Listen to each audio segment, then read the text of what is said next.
There is a virtue that is the opposite. Covetousness is a vice. There is a virtue that is the opposite of that. You remember what we said it was? Contentment is the opposite of covetousness.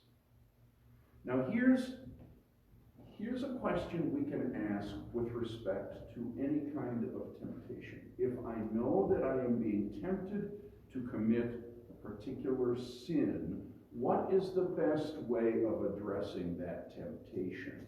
And that question is going to have a number of answers, but one of the answers is always going to be this. When I am tempted by a vice, one of the things that I ought to do is to cultivate the opposite virtue. Now, you might be thinking, okay, if I'm tempted by the vice of covetousness, then I ought to be cultivating the virtue of contentment. And that's true, But there's actually another virtue that will more forcefully offset covetousness even than contentment. And that virtue is generosity. When it comes to our attitudes, contentment is the opposite of covetousness. When it comes to our actions, generosity is the opposite of covetousness. So, and you can covet lots of different kinds of things, but one of the best things we can do if we are covetous people is to learn to be generous in the area where we are most covetous. I want to take a look. This is going to be another one of those whistle-stop studies where you know, we're going to board a train here, and we're just going to catch a number of stops along the way, because I want you to get just a sort of a generalized biblical vision with respect to the virtue of generosity. And we're going to start, as we might with many of the virtues, in the book of Proverbs. So why don't you go to Proverbs chapter 19.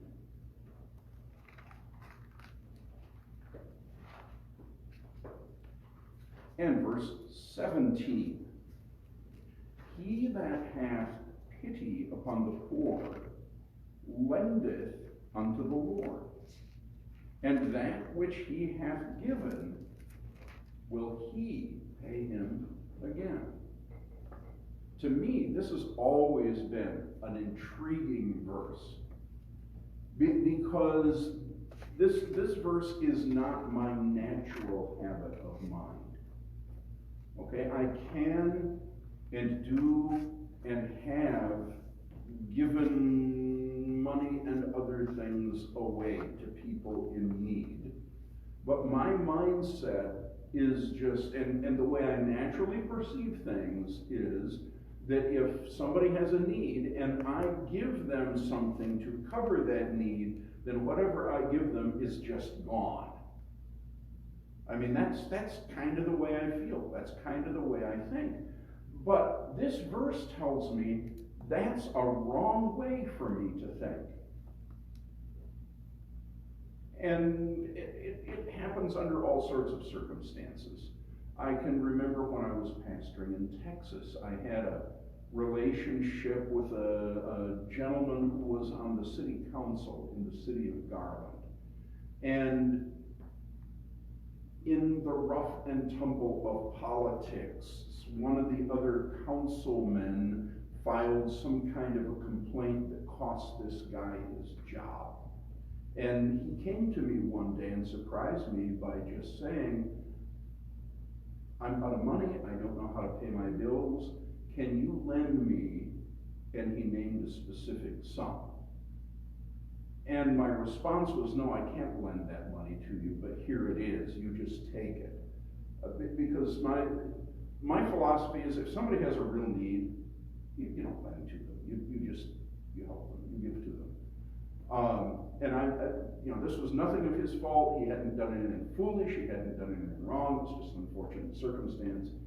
So I gave him the money, but I just assumed that money is gone. Okay, and that kind of thing happens every now and then. I can think of a couple of occasions when I've been talking with pastors and discovered that they had been pressed to the wall financially. And just the Lord laid it upon my heart to step in and supply that, or a little bit of that need for them. Sometimes by a gift, sometimes, there are people you can't give anything to. They won't accept a gift. And so maybe you can give them an opportunity to earn some money. Or maybe they've got something you can purchase from them at what seems to you like an inflated price. The point is you help. And my tendency is to think of those things as just, that's gone. But that's not what the verse says. When we come into those circumstances, somebody comes to us who has a genuine need. And I'm not talking about somebody who's been foolish with resources the Lord has actually already supplied for them and they have squandered. Those aren't the situations, I think, that are in view here. God puts people sometimes in a position where they experience genuine needs. When somebody like that comes to us and we're in a position where we can help, what we ought to be thinking is, what would I give to have the opportunity to issue a loan to the God of the universe? Like, is he good for it? Do you think he can pay it back? And the answer is, of course he can. And in this passage, he's promising to. If we give to those who have real needs, in effect, we are making a loan to the Lord God. And God is committing himself to take care of us when we do that. This is the same principle that you find in Philippians chapter 4. And we've talked about this in the past. You will remember. I think I don't have to even have you look in the passage. Paul is in jail. He has nothing. The church at Philippi, these people are very poor, but they hear about Paul's need, and so they take up a collection. They collect what they've got. In effect, they're going to give all their money to Paul, and they're going to transfer Paul's poverty to themselves. And that's exactly what they do. They send the gift by the hand of Epaphroditus to Paul. Paul takes it to Paul. Epaphroditus takes it to Paul in jail. And what Paul writes to them under those circumstances is, my God shall supply all your need according to his riches in glory by Christ Jesus. Okay, so I think it's exactly the parallel teaching to the one that we're looking at here. God puts us in positions where we need to be generous, where we have the opportunity to be generous, as a way of growing us and as a way of allowing us. And I know when the devil comes to Jesus and says, cast yourself down from the pinnacle of the temple, Jesus' reply is, you shall not put the Lord your God to the test. Okay, there's a negative way of putting God to the test, but there's also a positive way of putting God to the test. And I think this is one of those positive ways of putting God to the test. God says he's going to do something, all right, let's see if he's going to do it. And he does. Go a chapter or two over, Proverbs 21, verse 13. Whoso stoppeth his ears at the cry of the poor, he also shall cry himself, but shall not be heard. Here's the opposite kind of statement. The statement that we get in chapter 19, verse 17 is positive. If you give to those who have need, God is going to take care of you. But what if I don't give? What if I just ignore the person who has a genuine need? God's answer is, you're going to end up in that situation yourself. If there's a poor person who's crying out because of his need, and you ignore him, you stop your ears. The picture here is, think of it this way. La, la, la, la, la, la, la. I'm not going to listen, I'm not going to hear, I'm going to ignore it, then God's going to put you in a position where you're going to be crying out, and other people are going to ignore you. Jerry. Is this speaking of other Christians only? I don't think so. Not in these passages. Now, there are other passages that talk specifically about our generosity toward our brothers and sisters. But these passages, it seems to be a general sensibility. And this is one of the things we ought to talk about. If we're going to be generous, exactly what does that mean? How much obligation does that put upon us? To begin with, we don't know that many, what I'm going to call legitimately poor people around us here. There are some, but there aren't that many. Most of the time, if you find somebody around us here who is experiencing some level of poverty, it is because they have misused the resources that were made available to them. I find it interesting. There's a controversy right now. Have you been following this?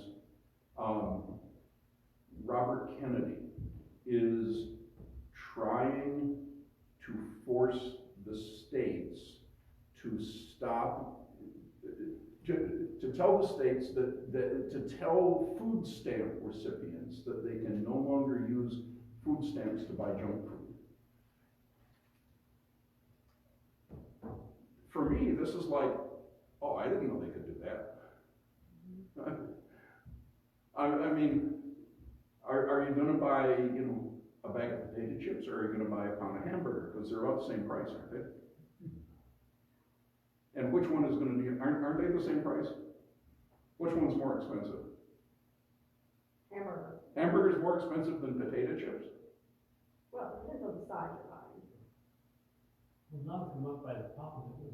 Yeah, pound of hamburger, pound of potato. Potato chips is a couple ounces. Okay, well, anyway, it seems to me, if you're interested in nutrition, there's a way to do this. If you're, well, getting too far afield here. The point being, there is a wise use of resources, there's a foolish use of resources. And I don't think we are responsible to cover for people and enable their ongoing foolish use of resources. But I've been in parts of the world where I've seen genuinely poor people. Like people who are, we talk about people who live day to day. And it's, okay, in our culture, you may find people who live paycheck to paycheck. Some parts of the world, there are people who live day to day. I've seen people in situations where they were literally living meal to meal. They didn't know where their next breakfast was coming from, their next lunch was coming from, their next dinner was coming from. And one of the things you discover, by the way, when you get into those parts of the world, you're never going to be able to solve that problem. You may help a person here or there, but you can never completely solve the problem. To this day, I am plagued by a memory of someone in a particular part of the world who would have been a worthy recipient of help. That is to say, this person was the kind of person who was doing the best they could for themselves. They were willing to do more, and there was a conversation that took place in which they were trying to communicate to me that they needed money, and I honestly didn't catch on to the conversation. Occasionally my synapses don't connect, and I just didn't realize what was going on and what was at stake, and I didn't help. When I could have, it would have been very easy for me to help, and I walked away from the situation, and it wasn't until it was too late to do anything that it struck me, oh, I know what that person was trying to do. And honestly, that was years and decades ago, and I still feel horrible about it. because I missed an opportunity there to help somebody who genuinely was needy. On the other hand, there have been times when I have helped. I still remember an occasion when I was pastoring in Texas. We had somebody who came to the church after a Sunday evening service looking for help. Do you remember this? Yeah. We had somebody who came to the church after a Sunday evening service who was looking for help. And there was something fishy about the situation. It was suspicious, but it was nothing that we could get to the bottom of. And so one of the deacons and I, the deacon who was a friend, and I agreed, well, the church probably can't help this guy, but we can. And so we gave the guy money on the condition that we get all the information, it was Norm, by the way, about where the guy lived and you know what his situation was, and we gave him money. And the next day, we went to follow up with him. We actually found his home, which was right across the street from a liquor store. And we figured out he had taken our money and gone directly to the liquor store and drunk himself blind. And that was not a useful way to help the guy. So, I think when it comes to dealing with the poor people of the world, there are a couple of things I'm going to suggest. One is that our responsibility isn't as direct for everybody in the world. Responsibility is going to be geared to relationship and to proximity. That is to say, as a general rule, it's not my job to alleviate the poverty of people who are on the other side of the globe. Now, if I have some connection to them, I mean, I know people in Africa, I know people in India that I would help if the need were brought to my attention. But as a general rule, I'm not too concerned about the person on the street or on the path on the other side of the world, because that's just outside my sphere of knowledge and my sphere of being able practically to do anything to help them in a useful way. I'm very responsible for those of my own household.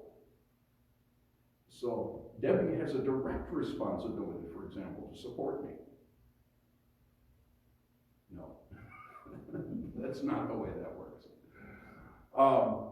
But if my children get into trouble, my first responsibility is to help them. If close friends are experiencing financial difficulty, my first responsibility is to help them. If someone from here in the church is experiencing difficulty, as a pastor, it's my privilege to try to help them. And these things are not burdensome. These things are a joy because they are part of being all entangled in one another's lives. As you go out from that sphere of influence, my level of responsibility and your level of responsibility diminishes. People who are further away, people who have less of a relationship with you, you become less and less responsible. Now, obviously, there can be, it's like if you see somebody who's trapped in a burning building, you don't worry about whether the building belongs to you or not. You're concerned for the person. And the same thing is true in helping the poor. But in general, there is diminished responsibility. Also, where there is, I'm going to use the word charity, where there is help and support, there needs to be accountability. Charity without accountability very often simply becomes an engine for irresponsibility. And so that's a matter to take into account as well. I'm kind of talking around your question, Jerry. Am I getting at what you're asking? Yeah, I think that being what we have in the Lord, Mm-hmm. and therefore, I guess I've always felt like the only thing you can really do for the unbelieving is to give them the word of God to help them. And I just kind of feel like it's in the same sphere as, being unequally yoked in business. In other words, to go into doing something as a partner in a business, it's not right to do that with a non-saved person. Yeah, I would not recommend doing that with an unsaved person. On the other hand, let me put it this way. I have two next door neighbors. Both of them are unsaved. One of them I have lived next to since 1998. That's a long time. I've got to know him, got to know his wife pretty well. They've got to know me pretty well. I am absolutely confident that if things suddenly went sideways for me, and let's say I was in danger of losing my house, and they knew about it, they would step in and try to do something to help. And I think if it went the other way, now, and again, I'm not talking about irresponsibility on their part. If something in their lives just suddenly went sideways, there were a sudden and dramatic financial reversal, I think I would try to help them because they are right there. We've got that relationship. I feel a measure of responsibility toward my neighbor. He feels a measure of responsibility toward me that puts us in a kind of accountability to one another. And we've done that through the years, not financially necessarily, but in other ways. So I don't think I'd be stepping across an unequally yoked line if I were to help him under some of those circumstances. Now, if he turned into an alcoholic, I'm not going to do anything, that fosters his alcoholism. I'm not going to enable that. But there is a time and a place to help, I think, even an unbeliever. And there's a lot more to say here, and we're really out of time, but we've still got to take time for prayer. Did I just say we have to take time for prayer? We get to take time for prayer. And what I'm going to ask us to do is just divide up in small groups here through the auditorium, groups of 2 people.